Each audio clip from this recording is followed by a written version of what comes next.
E o dia 28 de fevereiro foi escolhido pela Organização Internacional do Trabalho como Dia Mundial de Combate às Lesões por Esforço Repetitivo, chamadas LER, e os distúrbios osteomusculares relacionados ao trabalho, chamadas DORT. Ambos os problemas têm relação direta com o trabalho e causam sofrimento a milhões de brasileiros. Sobre isso, nós vamos conversar agora com a médica, doutora em saúde pública e pesquisadora da Fundacentro, Maria Maeno. Bom dia, Maria, tudo bem? Bom dia, Rodrigo. Bom dia a todos os ouvintes, a todos e todas que nos ouvem. Maria, por que é importante que as pessoas compreendam esses problemas e qual é a relação da LER e da DORT com a exploração dos trabalhadores? Olha, em primeiro lugar, Rodrigo, é importante que se diga que lesões por esforços repetitivos e distúrbios osteomusculares relacionados ao trabalho, no Brasil, são sinônimos, são a mesma coisa. É um conjunto de doenças que se enquadram nessas lesões por esforços repetitivos, né? Então, são as tenossinovites, a síndrome de túnel do carpo, as cervicobraquialgias, sinovites em geral, né? Então, são alterações ou doenças que acometem o sistema músculo-esquelético e que são provocadas por situações de trabalho. E quais são essas situações de trabalho? São aquelas em que há movimentos repetitivos, há necessidade das pessoas fazerem movimentos repetitivos e movimentos numa velocidade muito rápida. Essa necessidade dos movimentos é ditada por exigências do trabalho, seja por uma esteira, ou seja, pelo ritmo de trabalho imposto pela organização do trabalho. E aí nós enquadramos muitos trabalhadores, né? Essa doença, esse conjunto de doenças foi muito, digamos, teve muita visibilidade na final da década de 80, 90 e até 2000 aqui no Brasil, né? E é importante que todos os trabalhadores saibam que essas dores do trabalho, essas dores que atingem os trabalhadores, são por causa do trabalho, são causadas pelo trabalho ou são agravadas pelo trabalho. E devem procurar, então, ajuda o mais rápido possível para que não se cronifiquem, para que não se tornem quase que irreversíveis, quase que sem retorno, com pouca capacidade de recuperação. Então, é importante que os trabalhadores saibam, que os sindicatos continuem fazendo a divulgação, que continuem alertando os trabalhadores para que eles procurem ajuda rapidamente. Maria, em 2013, estimava-se que 3,5 milhões de trabalhadores sofriam algum tipo de LER-DORT. Qual é a situação hoje, sobretudo com a degradação das condições de trabalho consequentes da reforma trabalhista? Isso se intensificou? Que dados nós temos? Então, é muito difícil. Esse dado que você mencionou é um dado da Pesquisa Nacional de Saúde, que é uma pesquisa feita na população como um todo. E estima-se que realmente esse número muito grande, 3,5 milhões, tinham tido diagnóstico de LER-DORT, tinham tido diagnóstico por médico, né, pessoas acima de 18 anos. Então, é um número muito maior do que aquele que se obtém em qualquer base de dados oficial. Né? Agora, existem alguns problemas nas bases de dados. Primeiro, uma das bases que a gente tem é da Previdência Social, que é a mais tradicionalmente utilizada. Agora, só que essa base de dados da Previdência Social, ela é alimentada pelas comunicações de acidente de trabalho. E quem é que emite as comunicações de trabalho? São as empresas. Né? E claro que outros também podem emitir, mas a grande maioria das CATs, das comunicações de acidente de trabalho, são emitidas pelas empresas. Então, as empresas, elas têm que dizer que há trabalhadores nas suas empresas que têm lesões por esforços repetitivos para que ela emita. Então, é uma autodeclaração de que há pessoas doentes por causa do trabalho. Então, é possível a gente imaginar que a maioria das empresas não quer fazer isso, inclusive porque essa declaração repercute nas alíquotas que ela vai ter que pagar para o seguro acidente de trabalho. Né? Então, não há um interesse das empresas em emitir essas comunicações de acidente de trabalho. E são essas que alimentam a base de dados da Previdência Social. E, além do mais, só vale para os segurados do INSS. Então, a grande maioria que está no mercado informal não entra nessa base de dados. A outra base de dados é a base do Sistema Nacional de Agravos e Notificação do Ministério da Saúde. Essa base, teoricamente, ela alcança todos os trabalhadores, sejam do mercado formal, sejam do mercado informal. No entanto, há um problema, porque a restrição é que esses trabalhadores passem pelos serviços de saúde do SUS.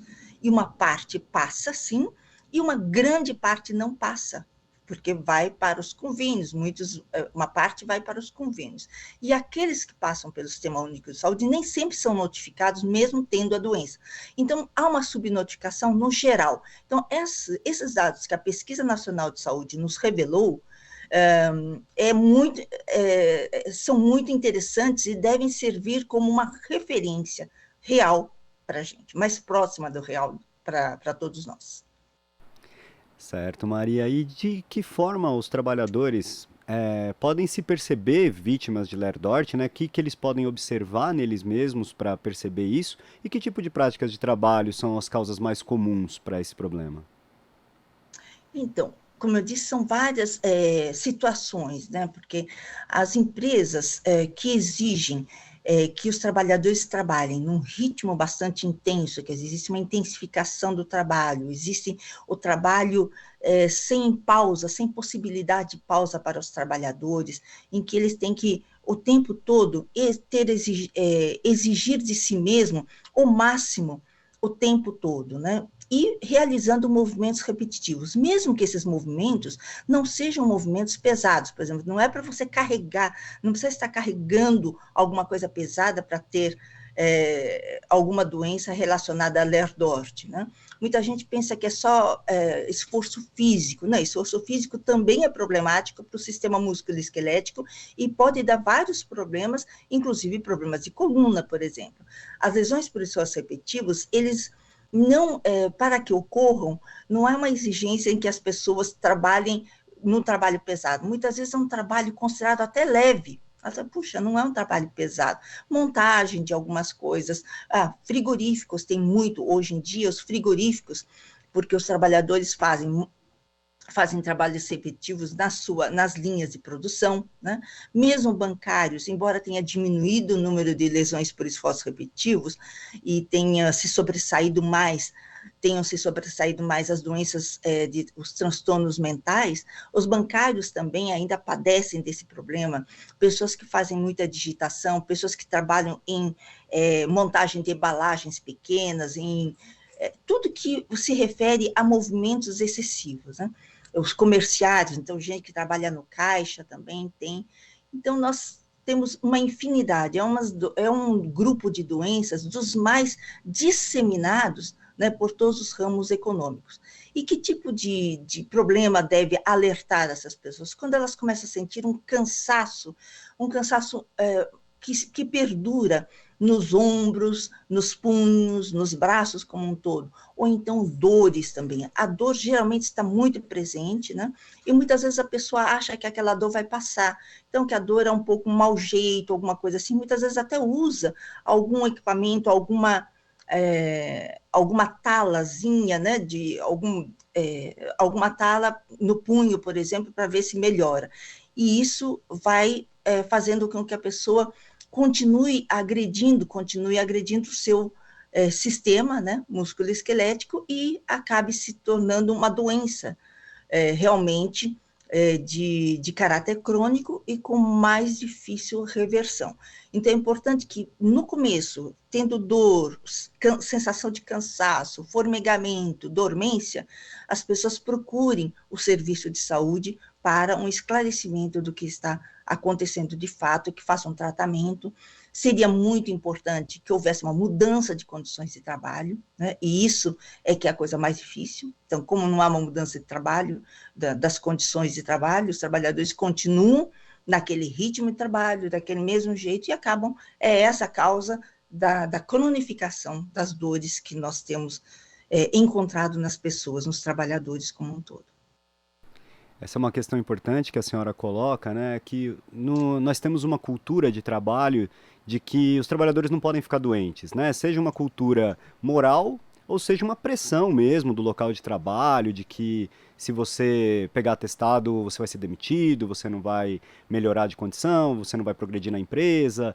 Isso gera uma pressão e muitas vezes os trabalhadores acabam deixando passar essas pequenas dores, tentando fazer alguma coisa para amenizar isso e vão levando, né? Que consequências que isso traz, Maria? O que que você pode dizer para os trabalhadores para que eles tomem mais cuidado em relação a esses pequenos problemas para evitar que isso se torne um problema maior?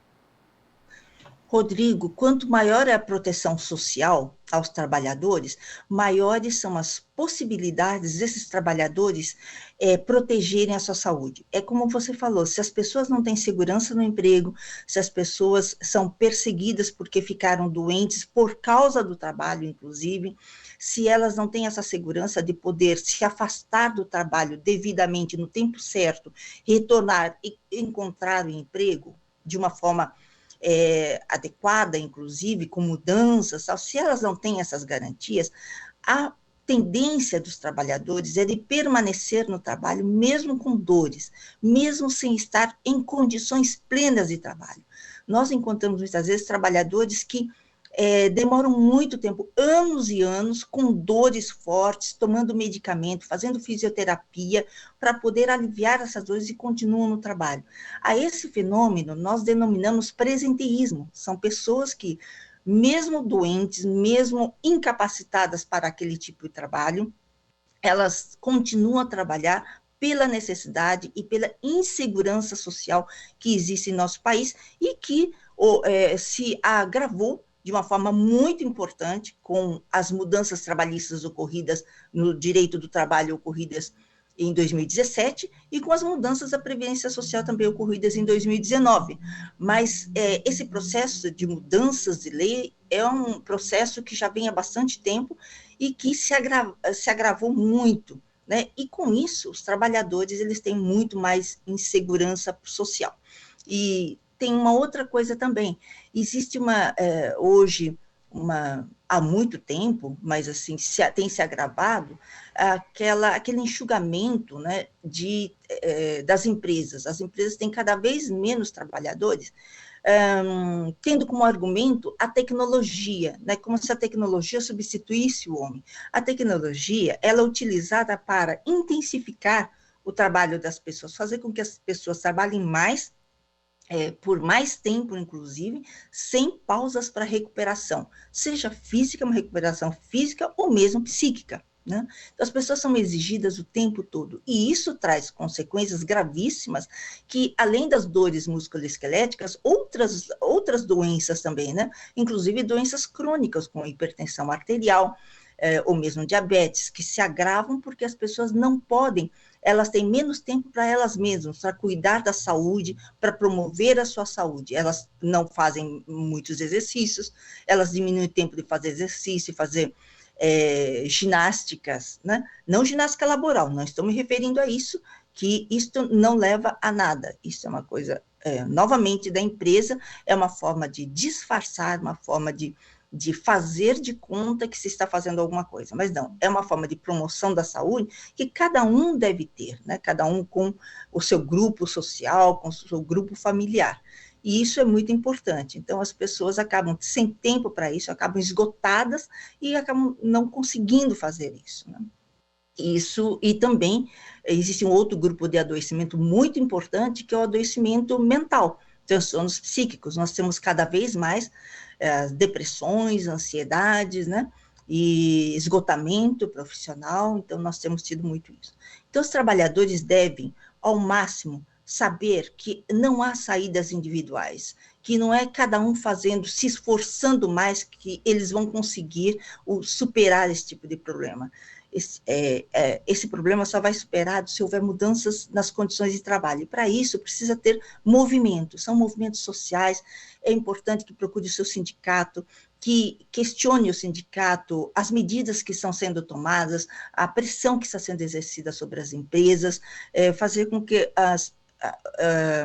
se organizem movimentos coletivos para discussão, como nós já tivemos No passado, na década de 90, nós tivemos um forte movimento sindical nesse aspecto de pressionar, de estabelecer negociações, etc. E hoje nós vemos um movimento menor em torno das lesões por esforços repetitivos, que andam um pouco longe das mídias, né? Já estiveram muito presentes na década de 90, principalmente, e um pouco na década de 2000, mas agora estão bastante ausentes da mídia, e é importante que a mídia dê destaque para esse tipo de adoecimento, que continua, paralelamente aos transtornos psíquicos, de grande prevalência entre os trabalhadores de todos os ramos econômicos. E a senhora comentou sobre que muitas vezes seria necessário uma mudança nas condições de trabalho para evitar o desenvolvimento ou agravamento dessas condições nos trabalhadores, né? Existe uma norma regulamentadora de número 17 que estabelece diretrizes para adaptar as condições de trabalho às características necessárias aos trabalhadores, né, para preservar a sua saúde, garantir conforto, segurança e saúde. Que importância que tem essa norma e de que forma que os trabalhadores podem reivindicar sua implementação, Maria? Olha, essa norma regulamentadora foi em 1990 que ela foi redigida, e foi redigida com uma participação e com a experiência que os movimentos sociais proporcionaram para os técnicos que redigiram essa norma regulamentadora.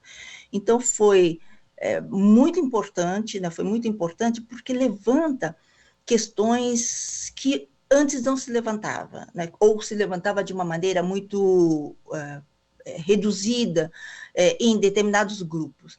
Então, a norma regulamentadora 17, ela coloca como determinantes do adoecimento, determinantes de vários adoecimentos, entre os quais o músculo esquelético, o ritmo de produção, as cadências, né, a intensificação do trabalho, coloca o modo de produção, coloca várias questões relacionadas ao trabalho. Então, é importante que se diga, não é a característica do indivíduo, do trabalhador, que faz com que ele adoeça. É o modo de trabalho, o modo de produção, o modo que se organiza o trabalho, a gestão do trabalho é que são determinantes para esse adoecimento. E essa norma regulamentadora diz isso. Ela sofreu uma modificação agora, e há uma grande polêmica em relação a essa modificação.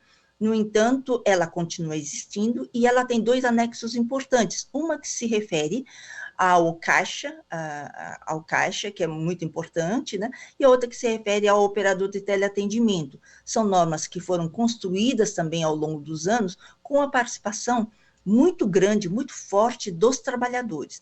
Então, é importante que nós tenhamos essas normas regulamentadoras como referência, como uma referência importante. No entanto, é importante que se diga o seguinte, nenhuma norma substitui os movimentos sociais que exijam das empresas que elas modifiquem seu processo de trabalho, porque não existe uma receita de bolo. Cada processo de trabalho, nós sabemos o que está por trás. Nós sabemos que a exigência exagerada, que a exigência máxima dos trabalhadores, o tempo todo, sem tempo de recuperação, que faz com que as pessoas adoeçam. Nós sabemos que são as metas inalcançáveis que os trabalhadores têm que atingir para não serem demitidos, não serem discriminados, que fazem com que as pessoas adoeçam. É a falta de tempo de recuperação, é o excesso de trabalho, o trabalho o tempo todo. Nós vimos agora, durante a pandemia, esse fenômeno se exacerbar no trabalho em casa, no home office. No home office, as pessoas foram obrigadas, obviamente, para se proteger do vírus, e isso foi bom, então, ficar nas casas trabalhando. No entanto, o sistema, a tecnologia faz com que as pessoas continuem trabalhando o máximo e até mais, muitas vezes, porque elas estão muito longe, inclusive, dos seus colegas de trabalho, né, onde as coisas acontecem, as conversas proporcionam ideias, as queixas dos trabalhadores os trabalhadores começam a perceber que as suas queixas não são somente suas queixas, mas são de outros colegas também, são de outras pessoas, né? E aí isso se torna um fomento, um estímulo para uma organização coletiva junto a entidades sindicais. No entanto, o trabalho em casa, remoto, que foi necessário e foi importante para a proteção da Covid, também proporciona o distanciamento, aí não só o distanciamento físico, mas também o distanciamento social, né, fazendo com que aquele fermento, né, de discussões e conversas diminua muito, né, as conversas acabam sendo muito raras e as pessoas acabam achando que o problema que elas sentem de saúde é um problema individual e não do coletivo, né? Então, acho que é importante que a gente valorize, sim, a norma regulamentadora 17, que foi construída com muito esforço e fruto de um grande movimento na década de 90, mas sabendo que ela não é suficiente, é importante que haja pressão. E, nesse sentido, eu acho que os frigoríficos, trabalhadores de frigoríficos e as entidades sindicais que representam esses trabalhadores nos dão uma lição. Eles, durante o tempo todo, é um movimento continuado que eles fazem para que as normas sejam cumpridas, né? Os sindicatos estão à frente disso, juntamente ou paralelamente ao Ministério Público do Trabalho, que tem tido uma atuação muito importante também, junto ao Parlamento, fazendo audiências públicas, fazendo reuniões o tempo todo. Então, acho que é isso que o movimento sindical tem que fazer o tempo todo para que haja uma possibilidade de mudança dessas condições de trabalho que vem adoecendo os trabalhadores no país inteiro. Com certeza, Maria. Uma das coisas que a gente mais precisa fazer nesse momento é valorizar a atuação dos sindicatos, porque o individualismo favorece esse capitalismo predatório, essa exploração dos trabalhadores, e a gente precisa muito reverter essa situação. Quero agradecer sua participação aqui no Jornal Brasil Atual de hoje. Um bom dia e uma boa semana para a senhora. Muito obrigada, então. Até logo para todos e um bom feriado aí. Obrigado, Um Maria. abraço. Conversamos aqui com a médica, doutora em saúde pública e pesquisadora da Fundacentro, Maria Maeno. Você está ouvindo Jornal Brasil Atual. As notícias que os outros não dão.